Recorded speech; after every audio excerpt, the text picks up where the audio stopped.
जय गुरुदेव। सभी साधकों का मैं एक बार फिर से स्वागत करता हूँ। और आज थोड़ा सा एक जो विषय है उस पर मैं थोड़ा सा चर्चा सभी साधकों के साथ में जो है वह करना चाहता हूँ। अब देखिए, अलग अलग समस्याओं हेतु जो है कॉल आती रहती हैं हमारे पास भी। और कुछ व्यक्ति होते हैं जो किसी तंत्र बाधा से पीड़ित होते हैं, तो उनके निवारण हेतु जो है वह उपाय भी कर दिए जाते हैं। और उनको जो है रिलीफ देने के लिए जो साधनात्मक जो प्रयोग विधि की जाती है तंत्र काट हेतु, वो भी हमारे द्वारा कर दी जाती है, ताकि उन साधक को या व्यक्ति विशेष को रिलीफ मिल जाए, आराम मिले, और वह निगेटिव ऊर्जा जिसके भी वह जो है संपर्क में है वह हट जाए उसके ऊपर से पूर्ण रूप से। तो ये क्रियाएं जो है संभव होती है और इनको कर भी देते हैं हम। और लेकिन क्या होता है कि कुछ जो व्यक्ति आते हैं वो इस तरह से आ जाते हैं कि उनके लिए जो है कहते हैं कि गुरुजी कुछ ऐसी क्रिया कर दीजिए जिससे कि मारण क्रिया के लिए कोई प्रयोग कर दीजिए, कि हमारा कोई व्यक्ति जो है या तो कोई पड़ोसी है या फिर कोई दुश्मन ऐसा है जो वो हम पर लगातार जो है लड़ाई झगड़े करता है, हमारे साथ में हाथापाई भी करता है, और आप कुछ ऐसा क्रिया कर दीजिए जिससे वह मारण क्रिया संपन्न हो जाए। बदले में आप कितनी भी जो धनराशि जो भी होगी उसके लिए वो ले लीजिए, लेकिन जो 100% 21 दिन में या फिर 11 दिन के अंदर अंदर ही वह जब मारण क्रिया आप ऐसी कर दीजिए कि वह समाप्त हो जाए। तो ऐसी ऐसी महान विभूति आती हैं, और फिर सोचकर थोड़ा सा हमें वो होता है कि आप किस हद तक जाना चाह रहे हो, क्या भुगतान धनराशि ले करके, और जो वो पाप दोष होते हैं उनको भुगतना उसको पड़ता है जो आपके लिए क्रिया करता है। क्योंकि देखिए, मारण क्रिया इतनी सहज नहीं होती है। मारण क्रिया के लिए जब आप किसी शक्ति को लगाते हो तो वो शक्ति जो है मारण तो कर सकती है, 21 दिन में भी हो जाता है, 11 दिन के अंदर भी ऐसी ऐसी जो है शक्तियाँ हैं जो मारण को संपन्न कर देती हैं। लेकिन मारण आप उसी के लिए कर सकते हो। ऐसा नहीं है कि धनराशि आपको किसी ने दे दी, कोई पीड़ित है और उसने आपको धनराशि दे दी और बदले में आप उसके लिए मारण कर रहे हो। मारण तो हो जाएगा, लेकिन बदले में उस जो व्यक्ति मारण क्रिया कर रहा है उसको भुगतना पड़ेगा, उसका पाप दोष जुड़ जाएंगे उसके भाग्य में। जो मारण क्रिया की है वो शक्ति तो कर देगी, मारण का पाप वो जो शक्ति संपन्न कर रही है उसको नहीं लगेगा। जिसे हम वो आज्ञा दे रहा है व्यक्ति विशेष जिसके लिए कर रहा है उसको लगेगा, ना ही उस यजमान को लगेगा जो मारण क्रिया करवा रहा है। वो धनराशि प्राप्त कर रहा है उससे, और वह जो है भुगतेगा, उसके जीवन काल में ही उसको भुगतना पड़ेगा। तो आपने ये चीज़ देखी होगी कि कई जो साधक गुरु होते हैं या भगत होते हैं वह ये क्रियाएं कर देते हैं, मारण क्रियाएं कर देते हैं। मुठ के द्वारा मारण क्रिया कर देना, या फिर किसी शक्ति को भेज करके जो है अकाल मृत्यु का योग बना देना उस व्यक्ति विशेष का जिसके लिए जो है मारण क्रिया संपन्न करते हैं वह, और बदले में वह धनराशि, मुँह मांगी धनराशि उनको प्राप्त होती है, क्योंकि वह गारंटी के साथ में ये क्रिया करते हैं। और इनको किया भी जा सकता है, ऐसा नहीं कि किया नहीं जा सकता, लेकिन फिर वह धनराशि के लालच में आ जाते हैं। और फिर बाद में आपने देखा हो जो बाबा होते हैं, जो भगत होते हैं, इस प्रकार के ओझा होते हैं, गुरु होते हैं, जब वह प्राण त्यागने वाली उनकी बात आती है, जब उनका जो है देह त्यागना पड़ता है तो उन्हें बहुत ही ज़्यादा कष्ट में गुजरना पड़ता है। मृत्यु इतनी आसानी से उनको प्राप्त नहीं होती है, कष्ट के भागीदार बनते हैं, पाप दोष इतने बढ़ जाते हैं उस मारण क्रिया के द्वारा जो उन्होंने की गई है उनको भुगतना पड़ता है उस टाइम अंतिम दिनों में अपने। तो मृत्यु तड़प तड़प कर उनका जो प्राण निकलते हैं, और जो है बहुत ही कष्टप्रदायक कोई ना कोई बीमारी उन्हें घेर लेती है, और फिर वह जो है ना वो भुगतना पड़ता है। तो इतना आसान नहीं होता है। और जो इस चीज़ को समझते हैं, जानते हैं, वो गलत क्रिया किसी के लिए नहीं करते हैं, ठीक है, चाहे सामने वाला कितना भी लालच दे। क्योंकि गलती देखिए सामने वाले की भी होती है। उसको क्या करना चाहिए कि अगर हम कहते हैं कि अगर भाई आप पर कोई कष्ट दे रहा है, आपको कोई हाथापाई कर रहा है आपके साथ में, और कोई तंत्र प्रयोग भी कर रहा है आपके ऊपर, तो आपको आपके गुरु का जिससे आप संपर्क कर रहे हैं उसका ये कर्तव्य है कि आपके एक ऐसी शक्तियाँ आपको प्रदान कर दे, सुरक्षा घेरा आपके चारों ओर बनवा दे, या फिर जो है ऐसी क्रिया संपन्न करवाएं आप उससे कि वह जो आपको कष्ट दे रहा है वो जो आपके ऊपर तंत्र करेगा वो वापस उसी के ऊपर जाएं। वह बीमार हो जाए, चाहे वह किसी भी तरह से भुगते, ठीक है, कष्ट प्राप्त करे, अगर आपके ऊपर करेगा तो वापस उसी के ऊपर जाते हैं वो प्रयोग। आप अपनी सुरक्षा कीजिए। तो हमारा कहना यह होता है कि आपको अपनी सुरक्षा करनी है और ऐसा जो है वह क्रिया करवाएं कि आपकी सुरक्षा भी हो तंत्र प्रयोगों से, और अगर वह आपके ऊपर कोई भी प्रयोग करता है या आपका जो है अहित करने की कोशिश करता है तो वो दंड का भागीदार बने। तो इसमें कई प्रयोग हैं, लेकिन सीधा सीधा मारण प्रयोग से बचना चाहिए, क्योंकि जो मारण प्रयोग करते हैं, जो भी ओझा भगत या गुरु मारण क्रिया करते हैं अपनी यजमानों के लिए पैसे धनराशि के लालच में, तो वह उनको बहुत ही ज़्यादा भुगतना पड़ता है। वो पाप दोष असहनीय हो जाते हैं, क्योंकि मारण किसी के प्राणों को जो है अकाल मृत्यु का योग बना देना होता है। मारण से क्रिया ऐसा नहीं है कि कोई चीज़ उसके ऊपर जाएगी, कोई हंडिया जाएगी जैसे बोला जाता है और वो फूट जाएगी सिर पर जाकर, ऐसा कुछ नहीं होता है मारण में। या कोई जो है भूत जाएगा, प्रेत जाएगा, वह उसका जो है गला दबा देगा, ऐसा कुछ नहीं होता है। मारण प्रयोग में क्या होता है, एक लिमिट होती है, 21 दिन में भी कार्य हो जाता है, 11 दिन में भी, 41 दिन में भी होता है, 6 महीने में भी हो जाता है। तो अकाल मृत्यु का योग बन जाता है मारण क्रिया के द्वारा उस व्यक्ति विशेष का जिसके लिए मारण क्रिया की जाती है। अकाल मृत्यु का योग का तात्पर्य है जैसे एक्सीडेंट हो गया अचानक से, हार्ट अटैक आ गया अचानक से, अच्छा व्यक्ति है लेकिन अचानक से उसके साथ में जो है ये क्रिया हो गई, है ना, बीमार हो गया और अस्पताल में जाकर के अचानक से सब कुछ घटित हो गया, इतना तेज़ी से हुआ कि संभलने का मौका नहीं मिलता। तो वो मारण क्रिया इस प्रकार से वह शक्तियाँ उसके लिए कर देती हैं, ऐसा उसका योग बना देती है कि वहाँ अकाल मृत्यु का योग बन जाता है उस व्यक्ति का जिसके ऊपर मारण क्रिया की जाती है। मारण क्रिया कई शक्तियों के द्वारा की जाती है, भैरव काल भैरव के द्वारा भी मारण क्रिया की जाती है, कोई छोटा मोटा व्यक्ति इसको नहीं कर सकता, ठीक है। काल भैरव के द्वारा की जा सकती है, माँ शमशान काली के द्वारा भी संपन्न की जा सकती है, और सबसे जो खतरनाक मारण क्रिया है वह कृत्या संहारणी कृत्या के द्वारा की जाती है। लेकिन इसको जो है आप नॉर्मल व्यक्ति के ऊपर कर ही नहीं सकते, इसको आप उस व्यक्ति के ऊपर कर सकते हैं। संहारणी जो कृत्या होती है, प्रयोग मारण का जो होता है, इससे बचाव नामुमकिन हो जाता है। ये समझ लीजिए कोई भी व्यक्ति कोई भी सुरक्षा कार्य करती ही नहीं है, फिर उसका जिसके ऊपर संहारणी कृत्या कर दिया जाए उस पर केवल और केवल गुरु ही उसे बचा सकते हैं। अगर वे गुरु से बहुत ही ज़्यादा एक तरह से उसने गुरु का जो है प्रत्यक्षीकरण किया हुआ है, इस हद तक गुरु मंत्र किया हुआ है कि जब वो स्मरण करता है तो गुरु तक उसकी बातें जाती हैं और गुरु सूक्ष्म अप्रत्यक्ष या प्रत्यक्ष रूप से उससे कनेक्शन बना हुआ है, तो गुरु ही केवल उसकी रक्षा उस प्रयोग से कर सकते हैं, संहारणी कृत्या से। या फिर दूसरा जो तरीका है वह यह है कि उसने भी कृत्या को जो है सिद्ध किया हुआ हो, कृत्या से कनेक्ट हो, तब अगर सामने वाला संहारणी कृत्या उस पर कर देता है तो वापस पलटवार कर सकता है वह, और वापस उस पर वह कृत्या उस करने वाले को ही, भगत ओझा या जो गुरु है उसको ही समाप्त कर देगी। तो इतना पावरफुल होता है। 10 महाविद्याएं भी कृत्या साधक के सामने असह्य हो जाती हैं। अगर 10 की 10 भी महाविद्याएं सिद्ध की हुई हैं किसी साधक ने और सामने वाला केवल कृत्या साधक है, तो वह कृत्या साधक जो है वो भारी पड़ जाएगा उन 10 महाविद्याओं पर भी। तो इतना पावरफुल कृत्या होता है, और कृत्या को सिद्ध करना इतना आसान नहीं होता है।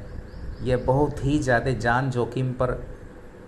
रखने वाली चीज़ होती है, तब जा कर के जो है कृत्या साधक गिने चुने ही मिलेंगे। ऐसा नहीं मिलेंगे कि बाकी शक्तियों के तो कई साधक मिल जाएंगे, लेकिन कृत्या साधक जो है केवल गिने चुने ही होते हैं और वो कृत्या का प्रयोग नहीं करते। कृत्या प्रयोग ऐसे समझ लीजिए जैसे किसी देश के पास परमाणु बम तो है लेकिन वो उसका प्रयोग नहीं करेगा, क्योंकि अगर वो उसका प्रयोग करता है तो किसी जो है अपनी ऐसी सुरक्षा में करेगा जब सामने वाले ने भी किसी देश पर परमाणु हमला कर दिया हो, तभी वह जो है वह उस जो है वह परमाणु रूपी जो पावर कृत्या होती है उसका प्रयोग जो है वह कर सकता है सामने वाले पर। तो ठीक वैसा ही है कि शक्ति तो है, वो परमाणु बम है, नाइट्रोजन बम है आपके पास में किसी देश के पास में, लेकिन वो है, लेकिन वो उसका प्रयोग नहीं करता। बस वो है उसके पास में, वह शक्ति है, वह पावर है, वो तभी करेगा जब उसकी जान पर बनाएगी या उसके देश पर बनाएगी या उस पर ही किसी ने जो है वो परमाणु हमला कर दिया हो, तभी वो उसका अटैक करेगा, वरना वो करता नहीं है। ठीक है, तो इनका प्रयोग किया नहीं जाता। बहुत ही ना के बराबर शक्तियों का, जब सारी ही चीज़ें जो है आपके लिए जो है मृत्यु तुल्य बन गई हो और सामने वाले ने आप पर ऐसी कृत्या का प्रयोग कर दिया हो, तभी अपने बचाव में या उसके सर्वनाश हेतु यह कृत्या संहारणी का प्रयोग किया जाता है। और यह हर किसी के बस की बात नहीं होती है कि हर कोई इसको सिद्ध कर ले, हर कोई इसका प्रयोग कर ले। ठीक है, तो ये चीज़ होती है। तो कहने का मतलब यही है कि जैसे कुछ जो कॉल आते हैं हमारे पास में कि गुरुजी इनके लिए मारण कर दीजिए और हमारे साथ ऐसा कर दिया, तो वह जो है एक तरह से वह, मैं यही कहता हूँ कि उनमें ज्ञान की कमी होती है, वो साधक भी नहीं होते ऐसी बात करने वाले, तो उनको समझना चाहिए। और जो ऐसे प्रयोग करते हैं मारण किसी के लिए, तो मारण क्रियाएँ करते हैं, तो वह जो है उनको पाप का भागीदार निश्चित रूप से बनना पड़ता है और इसी पर पृथ्वी पर भुगतना पड़ता है। ऐसा नहीं है कोई आप जाएंगे, कोई वहाँ पर जैसे बोला जाता है कि नरक में जाएंगे या स्वर्ग में जाएंगे, तो वो क्रिया नरक स्वर्ग सब कुछ यहीं होता है, यहीं भुगतना पड़ता है। पृथ्वी पर आपने जन्म लिया है, नरक की क्रियाएँ भी यहीं होती हैं, स्वर्ग की क्रियाएँ भी यहीं संपन्न हो जाती हैं। तो ऐसा नहीं है कि मरने के बाद में कोई नरक में झोंका जाता है जैसे उसमें बोला जाता है, तो वैसी कुछ क्रियाएं नहीं होती हैं, यहीं पर भुगतना पड़ता है। और जो है बहुत ही ज़्यादा कष्ट पीड़ादायक वह जो बाबा या गुरु या ओझा या तांत्रिक अघोरी होते हैं, जो ऐसी क्रियाएं करते हैं लोगों के लिए, मारण क्रियाएं संपन्न, उनको जो है बहुत ही नरक तुल्य जीवन लास्ट के दिन उनके बीतते हैं, कष्टप्रद बीतते हैं, इतने कष्टदायक होते हैं कि जिनका कोई स्मरण भी नहीं किया जा सकता। तो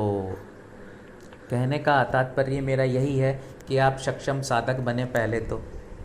एक ऐसे साधक बने, साधनाएं क्यों इसलिए ज़रूरी हो जाती हैं, शक्तियों से जुड़ना क्यों ज़रूरी हो जाता है। मैं किस लिए कहता हूँ कि आप शक्तियों से जुड़े, मैं इसलिए कहता हूँ कि फिर ये नौबत नहीं आती है कि आप जो है वह तंत्र काट के लिए इधर उधर फिरें, या फिर जो है सामने वाले की इतनी हिम्मत हो जाए कि वह आपके साथ में हाथापाई भी करने लगे, और हाथापाई कर रहा है और आप पर जो है प्रयोग भी कर रहा है, जो है तंत्र प्रयोग क्रियाएं आप पर की जाती हैं, उसके कारण जो है आप जो है वह तनाव में और जो है नकारात्मक शक्तियों से घिर जाते हैं। और ये जो है फिर आप स्वयं से बचाव कर सकेंगे, क्योंकि वह शक्ति जो होगी जो आपसे अटैच हो जाएगी वह अड़ जाएगी सामने आकर के, वह आपको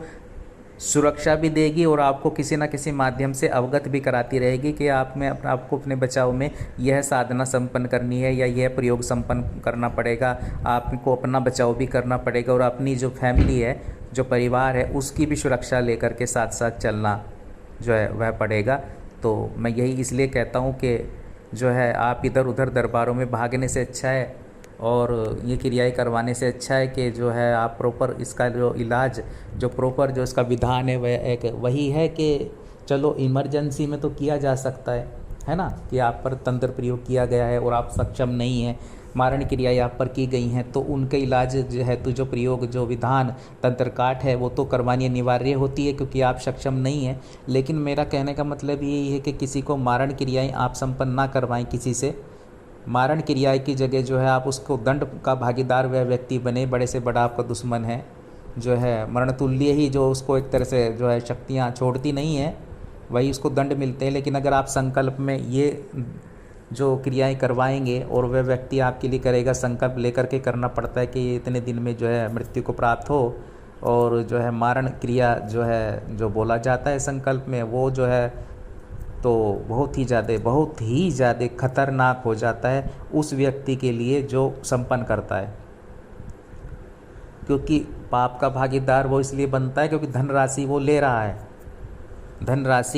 रहा है। और यहाँ तक कि चलो ये तो मारण प्रयोग हो गया, शक्तियाँ भी नहीं छोड़ती हैं। अगर किसी के ऊपर मान लीजिए आपने कोई नकारात्मक शक्ति से आप जुड़ गए हैं, कोई गलत साधना आप कर बैठे हैं, जैसे यूट्यूब पर बता दिया जाता है, और जो धन के लालच में आपको सामग्रियां दे दी जाती हैं, और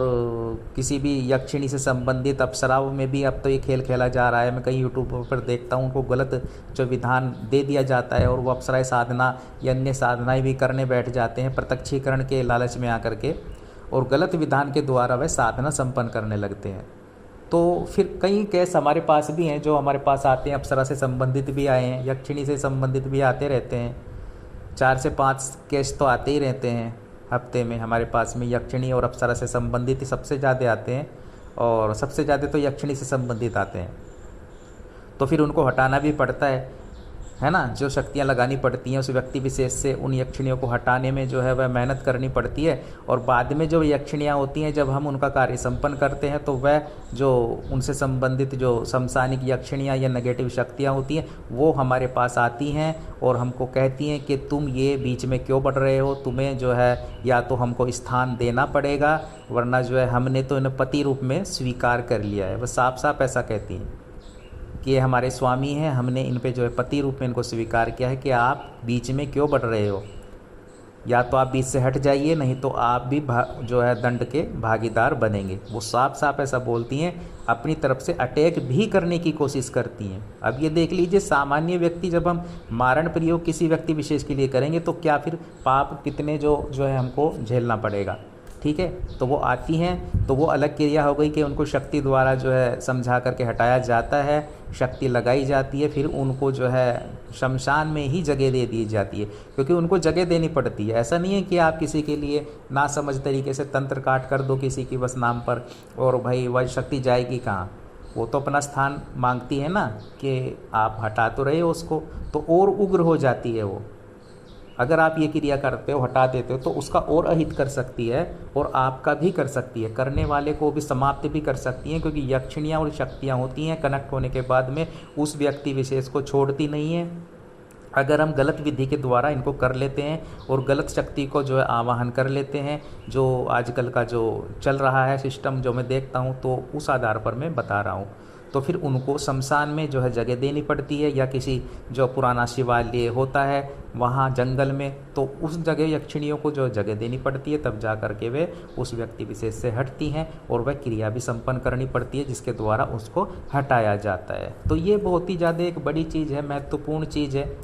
और मैं चाहता हूँ कि साधक समझें और इसीलिए प्रयास करें कि वे सक्षम बने। और जो भी मैं कहता हूँ लालच में ना पड़ें, इस चक्रों में ना पड़ें कि 4 दिन 3 दिन का जो प्रत्यक्षीकरण दे करके जो इन्हें गलत नेगेटिव शक्तियों उसका एहसास करा दिया जाता है उनको, तो फिर प्रॉब्लम में पड़ जाते हैं। वो आपके जीवन से वह चीज़ें भी छीन लेती हैं जो आपके जीवन में यश सम्मान कीर्ति होती है, श्री तत्व होता है जो आपका स्वयं का होता है ना, तो उसको वह धीरे धीरे आपसे ग्रहण करती रहती हैं, छीन लेती हैं। आप कामना क्या रखते हो, क्योंकि जो भी साधक साधना करता है, देखिए क्या होता है,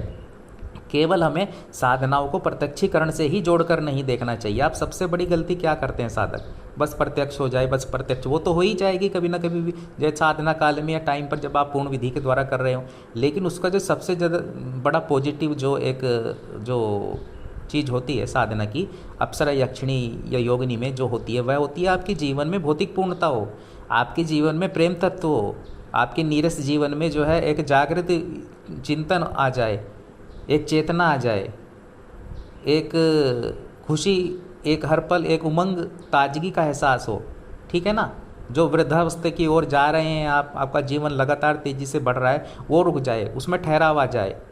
ठीक है, एक उमंग और जो है श्री तत्व भी आपके जीवन में हो, धन का आगमन भी होने लगे, भौतिक जीवन में पूर्णता हो,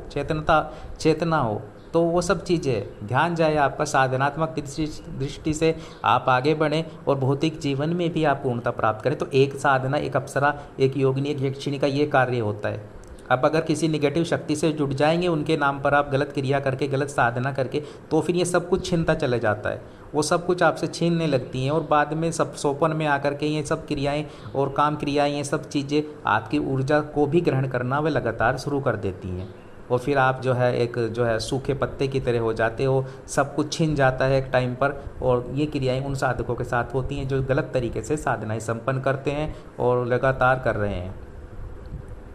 और उनको कोई फ़र्क नहीं पड़ता है जो आपको वह साधना देते हैं। ठीक है, कभी आपको कोई मंत्र दे देंगे कि आपको कोई सामग्री की भी आवश्यकता नहीं पड़ती है ना, जो कि, और मैं अगर देखिए मैंने कुछ ऐसी साधनाएं दी हैं जिनमें केवल भोग द्वारा आप साधना संपन्न कर सकते हो,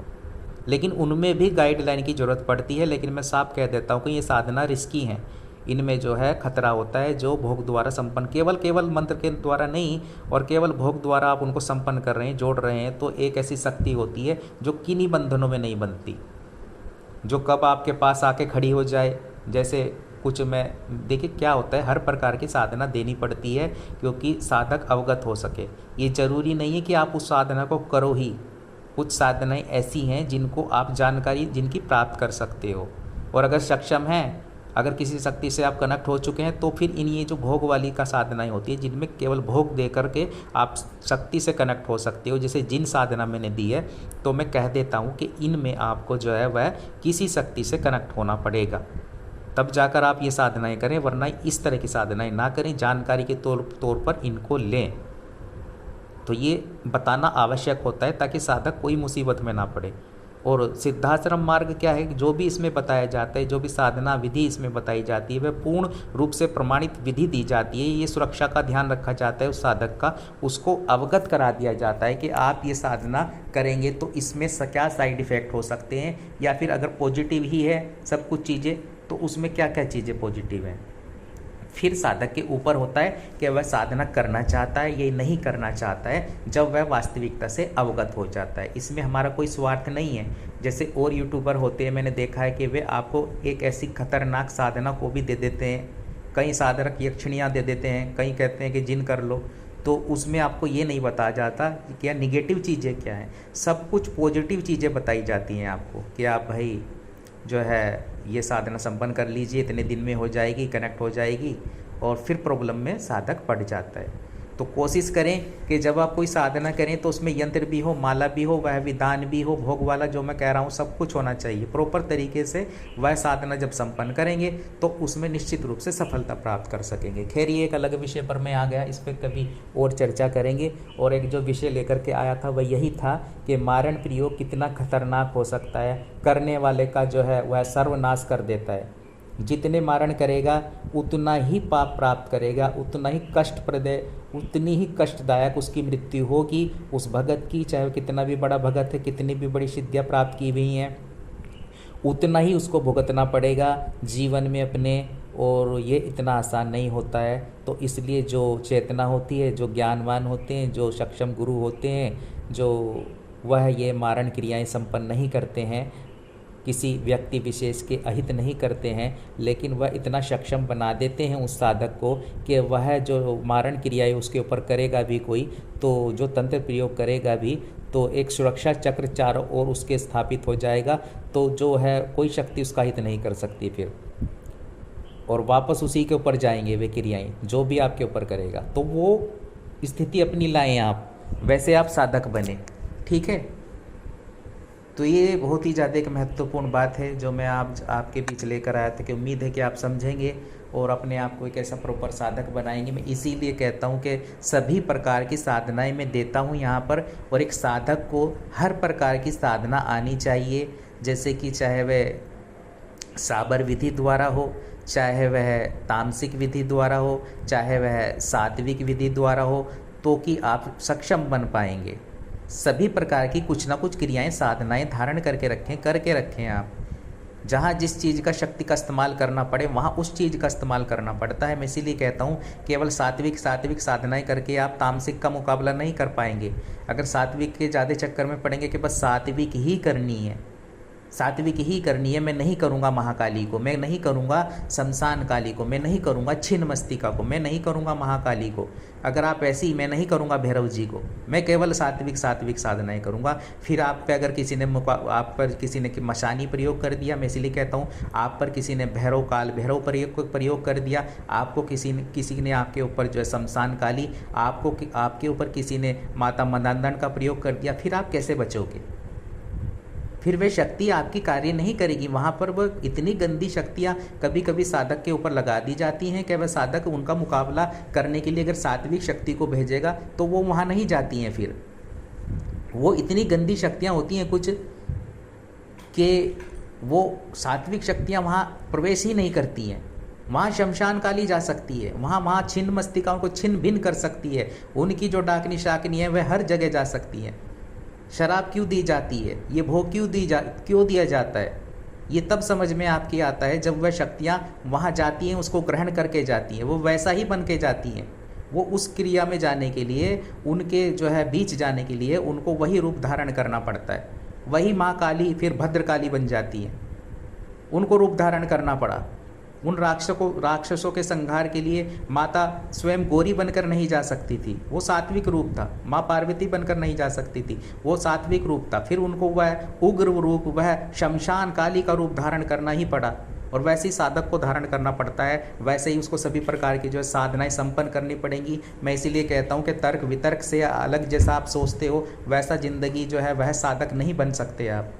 मैं इसलिए कहता हूँ, और आपको मेरी बातें कड़वी लग सकती हैं, कई साधकों को लग सकती हैं, लेकिन ये जीवन का जो सत्य बता रहा हूँ आपको। मैं भी आप ही की तरह था पहले, मैं भी आप ही की तरह सोचता था कि केवल सात्विक ही करना है, वो कुछ नहीं। लेकिन जब प्रॉब्लम में घिर जाते हैं तो काम नहीं आता है, ठीक है। तो सभी प्रकार की एक शिवमय, मैं क्यों कह रहा हूँ, शिव की तरह बने,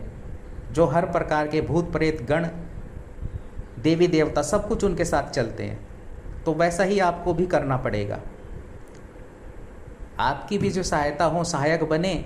सभी शक्तियाँ, सभी प्रकार की यक्षिणियाँ, योगनियाँ, भैरवियाँ, भूत प्रेत पिशाच बेताल, तो सभी आपके कार्य संपन्न कर सकें। वैसे ही आप साधना के क्षेत्र में आगे बढ़ें, वैसे ही आप सफलता प्राप्त करें, वैसे ही आप सक्षम साधक बने, यही मैं कामना करता हूँ। सद्गुरुदेव निखिल से चरणों में प्रणाम करता हुआ आपसे आज्ञा लेता हूँ। जय गुरुदेव।